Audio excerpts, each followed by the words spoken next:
ये फोकट धर्म वाले लूटते हैं संसारी भोले जीवों को। ये तो बेचारे दुख के मारे हैं, किसी को नौकरी चाहिए, किसी को बेटा चाहिए, किसी को सुख चाहिए, किसी को बीमारी का इलाज चाहिए।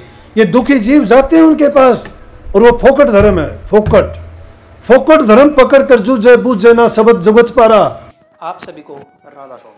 देखिए, जो आज का सत्संग का विषय है उसे महाराज ने बताया कि जिसकी ले ले सरना उसी से पार उतरना। जिस गुरु की हम शरण ले लेते हैं वह गुरु में पार उतार देता है। तो साथ ही महाराज ने बताया कि अगर हम गुरु की शरण में जाते हैं तो हमें गुरु का सच्चे दिल से नाम का स्मरण करना चाहिए और सच्चे दिल से याद करना चाहिए और उनके बताए गए मार्ग पर चलना चाहिए, जिससे हमारा जीवन है वो सार्थक बन सके। और साथ ही महाराज ने बताया कि एक ऐसा धर्म होता है जिसे हम फोकट कहते हैं, वह फोकट धर्म लोगों को लूटता है, गुमराह करता है। कृपया ऐसे धर्म से हमें बचना चाहिए। और वह फोकट धर्म क्या है, ये सब बातें महाराज ने सत्संग में बताई है।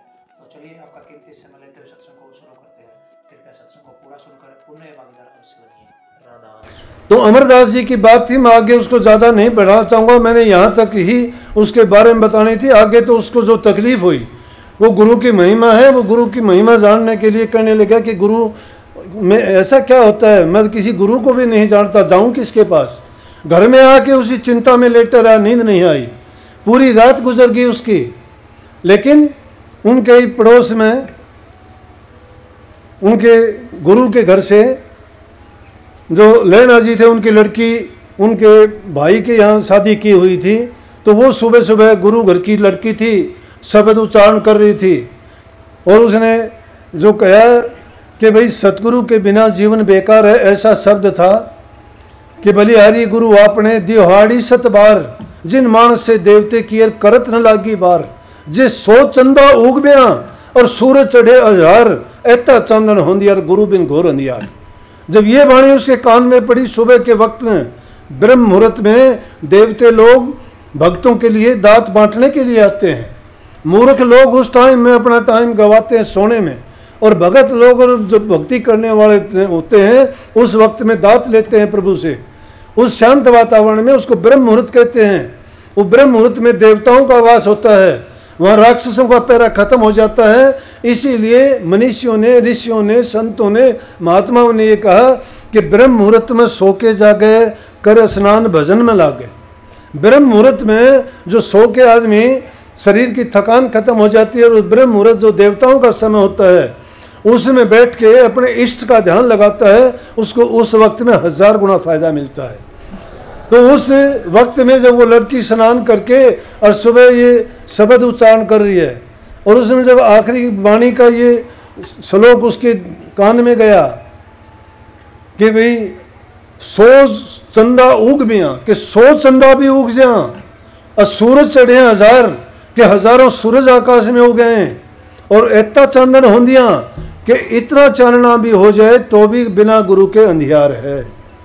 बोला कि वो हो, जिसको मैं ढूंढूं था वो तो घर में ही बैठा है। हमारे से ज़्यादा लड़की अच्छी है। मैंने अपनी इतनी ज़िंदगी खो दी, 22 बार ठोकरें खा के, तीर्थों पर घूम के, और इस लड़की ने तो घर में ही आँख खोल दी। घर में थी बहू, जाके उसी वक्त और उसके सामने खड़े हो गए अमरदास जी उनके सामने जाके कहने लगे हाथ जोड़ के कि बेटी ये बता दे, ये वाणी आपने कहाँ से पढ़ी। कहने लगी जी मैं इस तरह से गुरु घर की हूँ, और हमारे घर में तो सब ये हैं कि गुरु कौन है अब, कि गद्दी पर मेरे पिताजी हैं। बोला मुझे ले चल। बोले मुझे हुक्म नहीं है, मुझे घर से ये कह के विदा भेजा था, हम अगर बुलाएं तो ये हमारे घर आना। हमारी लड़की थी, अब किसी के घर की बहू है। बोला पिताजी का हुक्म नहीं, मैं नहीं जाऊंगी। कहने लगे मेरे लिए ये कष्ट कर ले, कोई बात नहीं, अगर तुझे कुछ होगा तो मैं माफ़ी मांग लूँगा, उसकी जो भी सज़ा होगी मैं उस सज़ा भुगतने के लिए तैयार हूँ। लेकिन मेरा जो जीवन व्यर्था चला गया उसका पछतावा मेरे से किसी प्रकार से भी पूरा होने वाला नहीं है। मैं तेरा युग युग तक एहसान मानूंगा, मुझे वो गुरु दिखा दे। बोली कि चलो इतना वो करती है। तो अगले दिन बीबी भानी उनको लेके जाती है। जब अमरदास जी को वहाँ लेके गई, और अमरदास जी मन में सोचने लगे अगर ऐसा गुरु है और ऐसी उसमें शक्ति है तो भाई वो मेरे को बाहर ही लेने आ जाएंगे, मेरे से बाहर मिलने आ जाएंगे, फिर तो मैं मान लूँगा गुरु है। यही से जीव का अज्ञान होता, नहीं समझता, गुरु की महिमा कहाँ जानता है। मेरे साथ भी ये घटित हुआ था, मेरे साथ भी ऐसा हुआ था जब शुरू शुरू में मेरे चाचा मुझे महाराज जियों के पास लेके गए तो मैंने भी सोचा 1-2 दिन तो गया, 2-4 दिन के बाद मन में क्या आया, लेकिन हर चीज़ का टाइम होता है। मैं तो अब थोड़ी ये समझ आती है कि ठीक कही है महापुरुषों ने कि भाई हमारी जल्दबाजी से कुछ नहीं होता, धीरे धीरे रे मना धीरे सब कुछ होए, माली सींचे सो घड़ा ऋतु आए फल होए। फल तो ऋतु आने पर ही होता है। इंसान की जल्दबाजी, इंसान की चतुराई चालाकी कुछ नहीं चलती। लेकिन हाँ, इन बातों की ओट लेके हमें अपना कर्म नहीं बिगाड़ना चाहिए। कर्म करने की तो हमें आज़ादी है, कर्म तो हम ही करेंगे ना, तो कर्म को बिगाड़ना क्यों, कर्म को सुधारना क्यों नहीं सीखते? बहानेबाजी क्यों लगाते हैं कि मैं ऐसा नहीं कर सकता? ये क्यों कहते हैं कि ये मेरे बस की बात नहीं थी, मेरे भाग्य में नहीं थी, मेरे नसीब में नहीं थी, मेरा कर्म ही ऐसा था? बिल्कुल कर्म आपका ऐसा था, लेकिन वो कर्म किसने बनाया? हमने बनाया। कर्म किसने किया? कर्म करने के दोषी हम ही हैं। हमारा कर्म दूसरा नहीं करता, कर्म हम अपना आप बनाते हैं। कर्म का फल तो फिर हमें ही भोगना पड़ेगा ना। इस सारा का सारा काम संसार में चलता कर्म से है। सारे जितने भी हैं वो कर्म के भोगी हैं। जिनको रोग तकलीफ होती है, मैं तो ये कहा करता हूँ शरीर का रोग इंसान का कर्म का भोग है। कर्म का भोग है हमारा। जैसा हमने कर्म किया था उसका भोग भोगते हैं। अच्छा किया था तो सुख भोगते हैं, बुरा किया था दुख भोगते हैं। चलो, मेरे भी मन में आई, महाराज जी रोजाना चाय क्या पीते थे, चाय का इतना शौक था उनको, टाइम पर चाय ले जाके देते, एक या घूंट लेते चाय में से, कप में से। और एक भाई हवलदार था मेरे से पहले का, महाराज जी का खास सेवक, उनको कप पकड़ा देते। मैं बैठा देखता, और तो 2-4 बूढ़े थे मेरे चाचे ताया, जो भी थे, चाचे थे, ताया तो था नहीं, तो 2-4 थे। वो लेके गए थे मुझे कि भाई चलो ये भी इस लाइन में लग जाए तो अच्छा है, नहीं तो शराब शुरू पी लेता और बिगाड़ेगा किसी को। तो मैं देखा, 2-4 दिन तो देखा मैंने। अब उन दिनों में कहाँ मिठाई मिलती थी, टाइम पर जाता, लड्डू खाने को मिलते, चाय पीने को मिलती, ठाठ हो गए। गुड़ को भी तरसा करते, कहाँ मिठाई मिलती थी, वहाँ लड्डू मिलते।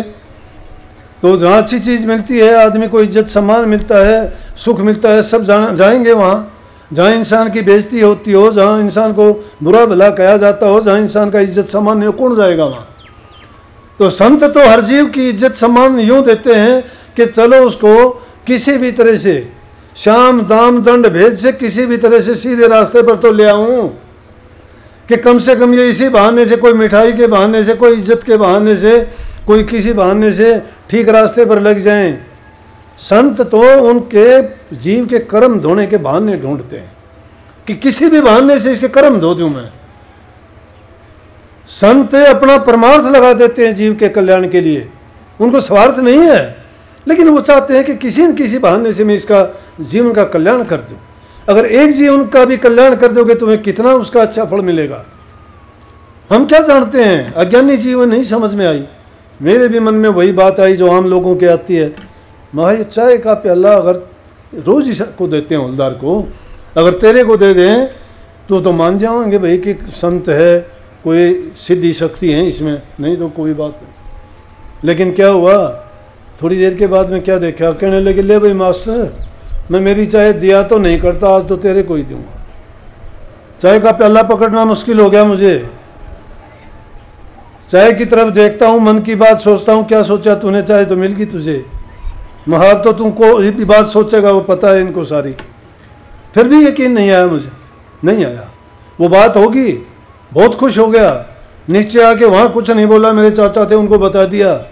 मैं भाई चाचा भगत तो पक्का है। बोला देख लिया, बोला पक्का है ना। मैं हाँ पक्का। बोला क्या बात है?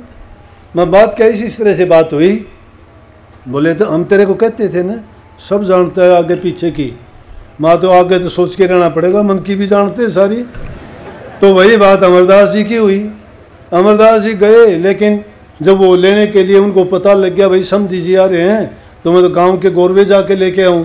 वो गांव से बाहर चले गए देखते ही, और अमरदास जी ने सोचा ये तो कोई खास बात नहीं, समधी लगता हूँ इनकी लड़की ब्याह रखी है, इसलिए इज्जत सम्मान आदर देने के लिए उनको आना ही चाहिए, आ गया ये तो कोई बात नहीं। लेकिन इस बात से भी उनकी पूर्ति नहीं हुई। वो बात पूरी होगी तो 2-4 दिन वहाँ रुके, बात हुई, और कुछ देर के बाद में जब खाना खाने का टाइम हुआ शाम को, बोले ये अपनी रोटी तो तुझे दे दें तो तुझे यकीन हो जाएगा, फिर पक्का मान लूँगा, वो तो कोई बात नहीं। लेकिन जब खाना खाने लगे, एक तरफ थाली उनकी आ गई अंगद साहब के, दूसरी थाली अमरदास जी के लिए आई।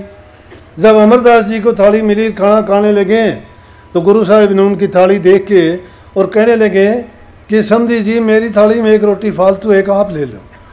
जब रोटी ली तो थाली उठानी मुश्किल होगी, हाथ जोड़ के पैर पकड़ लिए, कहने लगे जी बख्शो, गुनहगार हूँ, माफ़ करो, गलती हुई मेरे से, मैंने खामखा ये बात सोच ली। संत शांत स्वभाव के होते हैं, संत ये नहीं सोचते। संत बोले से स्वभाव उनका बोला मिथ्या नहीं जाओ, क्योंकि वो सच्चे हैं, सच्चे दिल से हैं, धोखा दगा नहीं है उनके दिल में, कपट नहीं है, किसी का बुरा नहीं चाहते हैं। लेकिन जो भी बोलते हैं वो सत्य अपने आप निकलते हैं। उनका रखवाला उनका सतगुरु और मालिक है। उनकी अगर कोई गलत बात भी होती है तो भी उसको संवारते हैं वो, अगर वो भटकते हैं तो भी उनको रास्ते पर लेके आते हैं। जिसका ले ले शरणा उसी से पार उतरना। अपने विश्वास और श्रद्धा को डगमगाया ना करो, अपने यकीन को दृढ़ करके रखो, गुरु से बढ़ के कुछ नहीं है। गुरु का खुदा का रूप अगर देखना चाहते हो, स्थूल रूप में तुम्हारे सामने है, सूक्ष्म रूप में देखना चाहते हो तो अंदर में जाना सीखो। अंदर में जाने का प्रवेश द्वार सबको पता है, नामदान वो प्रवेश द्वार है जिसका रास्ता दिखा रखा है आपको, लेकिन फिर भी उस पर चलना नहीं चाहते, उस पर आगे नहीं बढ़ना चाहते, मंजिल को प्राप्त नहीं करना चाहते, तो अभागे हम। उन अभागे जीवों का क्या किया जाएगा, जिनको सब कुछ, जिसके हाथ में टिकट है और उसको पता है मंजिल पर जाने वाली चीज यहाँ तैयार खड़ी है, और फिर भी उसको निकल जाने देता है कि निकल जाने दो, मैं नहीं बैठता। टिकट हाथ में लिए जो प्लेटफार्म पर खड़ा रह जाएगा, टाइम पर वो रेल तो निकल जानी है, वक्त गुजर जाने के बाद फिर दोबारा अवसर नहीं मिला करता। इंसान का चोला सर्वोत्तम है, 84 लाख योनि में इसके समान कोई भी जीव नहीं है। और सबसे उत्तम चीज ये है कि इसी योनि में गुरु मिलता है। गुरु बहुत मिलेंगे, फोकट धर्म बहुत चले हुए हैं दुनिया में, झूठे गुरु बहुत मिलेंगे, पेट के पालने वाले, व्यापार के चलाने वाले, ड्रामे और नाटक और नौटंकी करने वाले गुरु बहुत हैं। क्या लोग हैं उनके पास जो खुद खाली बैठे हैं, जिन्होंने कभी करनी नहीं की, गुरु की सेवा नहीं की, गुरु की रहमत में उन्होंने ज्ञान प्राप्त नहीं किया, जिन्होंने गुरु की खुशी नहीं जाची और गुरु की सेवा बंदगी नहीं की, उनके पास कुछ नहीं है, थोथे हैं वो। कागज और किताब और पुस्तक कथा कहानी गुरु नहीं बना देती। जिसके दिलों में सेवा नहीं है, प्रेम नहीं है, त्याग नहीं है, श्रद्धा नहीं है, विश्वास नहीं है, गुरु तो क्या सेवक भी कहलाने के योग्य नहीं है। चतुराई और चालाकियों से गुरु नहीं बनते। अगर गुरु देखना चाहते हो और गुरु बनना चाहते हो तो सेवा करो, प्रेम करो, दिल को साफ करो। गुरु कहता है उस रास्ते पे चल के करनी करो। ये फोकट धर्म वाले लूटते हैं संसारी भोले जीवों को। ये तो बेचारे दुख के मारे हैं, किसी को नौकरी चाहिए, किसी को बेटा चाहिए, किसी को सुख चाहिए, किसी को बीमारी का इलाज चाहिए। ये दुखी जीव जाते हैं उनके पास, और वो फोकट धर्म है। फोकट धर्म पकड़ कर जूझे बूझे ना सबद जुगत पारा, पानी मथे हाथ कछु नाही, छीर मथन आलस भारा, जीव काज कहूँ मैं क्या क्या, बार भर में भोजारा, जिनमें इसका मन मरता था उनमें मन को नहीं गारा। छीर मथन आलस भारा, पानी को मथने से कुछ हासिल नहीं होता, दूध को मथोगे मक्खन प्राप्त होता है। झूठी और थोथी बातों को बनाने से कुछ नहीं होगा। गुरु ने दीक्षा दी है, नाम का उपदेश दिया है, सत्संग रोजाना सुनते हो, कमी है तो अपनी निकाल के देखो, कमियों को निकाल दो, बुराइयों से बरी हो जाओ, सच्चाई रह जाएगी। सत्संग को पूरा सुनने के लिए बहुत बहुत धन्यवाद। हम आशा करते हैं आपने सत्संग को बड़ा ही ध्यान से सुना होगा। तो जैसा कि प्यारे भक्तों, आपने सत्संग में सुना कि महाराज ने बताया कि हमें फोकट धर्म से हमेशा बचना चाहिए। फोकट धर्म वो जो इंसान को गुमराह करता है, इंसान को लूटता है, इंसान के पैसों की और सुख की बर्बादी कर देता है। तो ऐसे धर्मों से हमें बचना चाहिए और ऐसे गुरु से भी हमें बचना चाहिए। और साथ ही जैसा कि महाराज ने बताया कि जिसकी शरण में चले जाते हैं वही हमें पार उतारता है, उसी से हम पार उतरेंगे। तो हम जिसकी शरण में जाते हैं हमें उसका सच्चे दिल से नाम सिमरन करना चाहिए और उसके बताए गए उपदेशों पर हमेशा चलना चाहिए ताकि हमारा जीवन सफल हो सके। और साथ ही अगर आपको सत्संग अच्छा लगा तो कमेंट बॉक्स में राधा स्वामी लिखकर पुण्य भागीदार अवश्य बनिए। मिलते हैं जल्दी एक और बहुत प्यारे सत्संग के साथ। तब तक के लिए राधा स्वामी।